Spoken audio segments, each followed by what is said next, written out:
we need to find out which side is solved the most. So for example, in this random scramble, after inspecting, we can find out that this blue layer is solved the most. So we'll keep it in the bottom and we'll find out where the another blue piece is.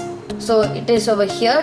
So we'll bring it to the top layer, and after bringing it to the top layer, we will move it to this right corner, and since this blue piece is facing the right side, we'll do R, U, R prime, which solves the bottom layer.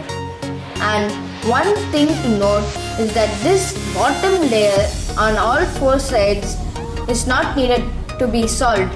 Even if it is solved, it is not a problem. So in some cases, such as this scramble, we will find that only two pieces are solved in a side, like this side, which is the yellow one, the green one, and the white one. So in these cases, we need to find out which color is more easier to solve. And in this case, it is this yellow which is easier to solve. Let's see how.